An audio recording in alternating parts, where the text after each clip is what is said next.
മുംബൈയിൽ വരുന്ന ആൾക്കാർ പലരും എനിക്ക് ഫ്ലോറോ ഫൗണ്ടൻ എവിടാണ്, ഫൗണ്ടൻ എന്താണെന്നത് അത് ഞാൻ കാണിക്കാം കേട്ടോ. ഈ കാണുന്നതാണ് ഫ്ലോറോ ഓഫ് ഫൗണ്ടൻ. ഇങ്ങനെ ബിൽഡിംഗ് ആണ്. അത് oriental bank of insurance head office building. ഇത് ടാറ്റ കമ്മ്യൂണിക്കേഷൻ അല്ലെങ്കിൽ BSNL ഹെഡ് ഓഫീസ്. ഇതൊരു പഴയ സ്ഥാപനം. ഇതാണ് ഫ്ലോറോ ഫൗണ്ടൻ. ഈ കാണുന്നതാണ് ഫ്ലോറോ ഫൗണ്ടൻ. കണ്ടില്ലേ?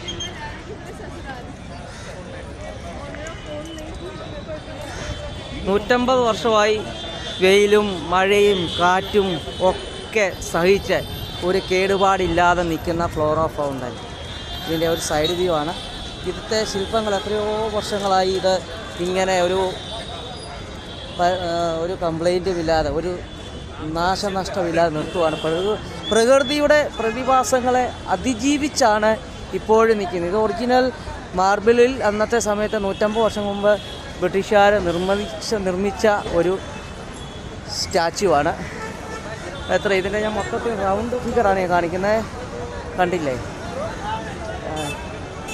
ആ കാണുന്നതൊക്കെ വലിയ ബ്രിട്ടീഷ് ബിൽഡിങ്ങുകളാണ്. ഇങ്ങനെയാണ് ആ കാണുന്നതും പഴയ ബിൽഡിങ്ങുകൾ. കണ്ടില്ലേ? ഇതാണ് വീണ്ടും ഫൗണ്ടനിലേക്ക് എത്തി. ഇതാണ് ഫൗണ്ടൻ്റെ റൗണ്ട് ഫിഗറായിട്ടാണ് മൊത്തം ഞാൻ കറങ്ങിയെടുക്കും. ഒരു സർക്കിളാണ് കേട്ടോ. അവിടെ ഇതിനകത്ത് ശില്പങ്ങൾ കണ്ടല്ലോ. സ്ത്രീയാണ് അർത്ഥനഗ്നയായിട്ട് നിൽക്കുന്നൊരു പിക്ചറാണ് കേട്ടോ. ഇതാണ് ചർച്ച്, അഫ്ഗാൻ ചർച്ച് കേട്ടോ. ഞാൻ ഇതിൻ്റെ വീഡിയോ ഇവിടെ അടുത്ത് നിന്നാണ് എടുക്കുന്നത്. ഇന്ന് ഞാൻ നിങ്ങളെ ഒരു ബിൽഡിങ്, ഇതാണ് ബോംബെ ഹൗസ്. അത് രത്തൻ ടാറ്റ ഗ്രൂപ്പ് കമ്പനിയുടെ ഹെഡ് ഓഫീസ് ഇതാണ്. ഇവിടെയാണ് രത്തൻ ടാറ്റ ഇരുന്നത്. അദ്ദേഹം സേവനമനുഷ്ഠിച്ച ഓഫീസാണ്. ഇത് മൊത്തം ടാറ്റയുടെ ബിൽഡിങ്ങാണ് കേട്ടോ. എല്ലാവരും കൂടി ടാറ്റയുടെ ഹെഡ് ഓഫീസ് എവിടെയാണ്? ഇതാണ് ടാറ്റ ഗ്രൂപ്പ് കമ്പനിയുടെ ഹെഡ് ഓഫീസ്, ബോംബെ ഹൗസ്. ഇവിടെയൊക്കെ നിങ്ങൾ കണ്ടാൽ ലണ്ടൻ എന്ന സ്ഥലത്തെത്തിയോ കണ്ടില്ല? ബോംബെ ടാറ്റ ഹൗസിൻ്റെ ഹെഡ് ഓഫീസ്, ടാറ്റ ഗ്രൂപ്പിൻ്റെ ഹെഡ് ഓഫീസ്. ഇതൊക്കെ കണ്ടു കഴിഞ്ഞാൽ പഴയ ബ്രിട്ടീഷ് ബിൽഡിങ്ങുകളാണ് ഇതെല്ലാം. ശരിക്കും നമ്മൾ UK അല്ല, യുണൈറ്റഡ് ലണ്ടനിൽപ്പെട്ട അവസ്ഥയാണ്, ലണ്ടനിൽ പോയ അവസ്ഥയാണ് ഇതൊക്കെ കണ്ടു കഴിഞ്ഞാൽ കേട്ടോ. അങ്ങോട്ട് പഴയ ബിൽഡിങ്ങുകളാണ്. ഞാനിപ്പോൾ ഫൗണ്ടനിലോട്ട് എത്തിക്കൊണ്ടിരിക്കുന്നത്. ഇത് ഫൗണ്ടനിൽ നിന്നുള്ള കാഴ്ചയാണ് കേട്ടോ. നോക്കിക്കോ, എന്ത് നല്ല ബിൽഡിങ്ങുകളാണ്, ഇത്ര പഴയക്കാലം ചെന്ന ബിൽഡിങ്ങുകൾ.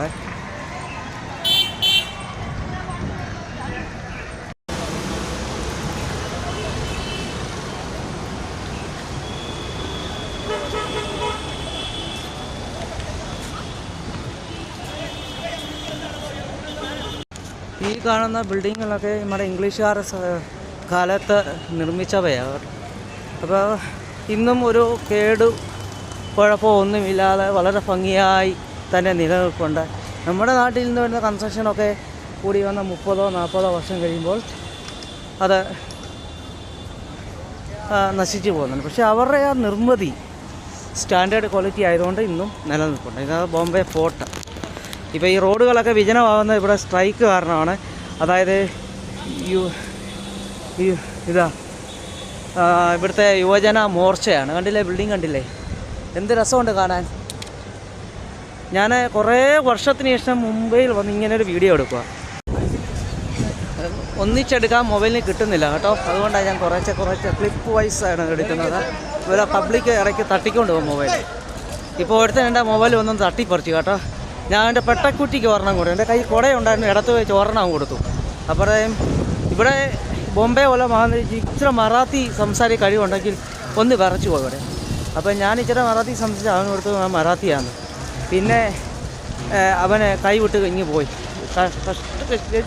ലെസ്റ്റ് ഭാഗ്യത്തിന് കിട്ടിയത്. ഈ കാണുന്ന ബിൽഡിങ്ങാണ് BSNL ഹെഡ് ഓഫീസ് ഇന്ത്യയുടെ. കണ്ടില്ല? യുവജന മോർച്ചയുടെ ഇതായതുകൊണ്ടാണ് ഇങ്ങനെ റോഡുകളൊക്കെ വിജനമായത്. ഇങ്ങനെ കാണിക്കുക സെൻട്രൽ ബോംബെയുടെ.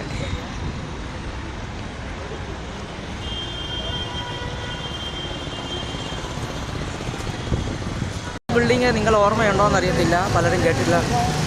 ഈ ബിൽഡിങ്ങാണ് അവിടെ പാകിസ്ഥാൻ സ്ഥാപകൻ മുഹമ്മദ് അലി ജിന്നയുടെ ആദ്യ ഭാര്യ രത്തൻഭായി പെറ്റിറ്റിൻ്റെ അച്ഛൻ്റെ ബിൽഡിങ്ങാണ്. അതായത് മുഹമ്മദ് ജിന്നയുടെ അമ്മായി അച്ഛൻ്റെ ബിൽഡിങ്ങാണ്. ദിനാവാഡിയയുടെ കീഴിലുള്ള ബിൽഡിങ്ങാണ് ഇത്.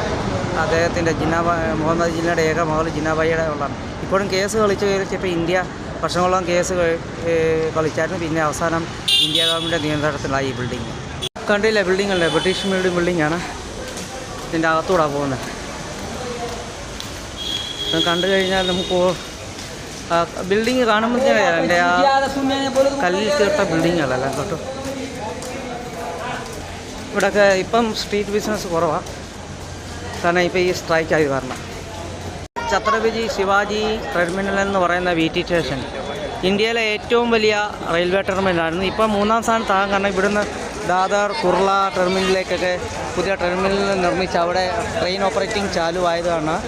ഇവിടുത്തൊക്കെ ഇപ്പം ട്രെയിൻ സർവീസ് കുറച്ച്, എങ്കിലും 3-ാം സ്ഥാനത്താണ്. ഇപ്പോൾ ഇവിടെ ആന്തോളൻകാരുടെ സ്ട്രൈക്ക് കാരണം എനിക്ക് ഫുൾ വീഡിയോ എടുക്കാൻ പറ്റുന്നില്ല. അതിൻ്റെ ഫുൾ വ്യൂ ഇതാണ്.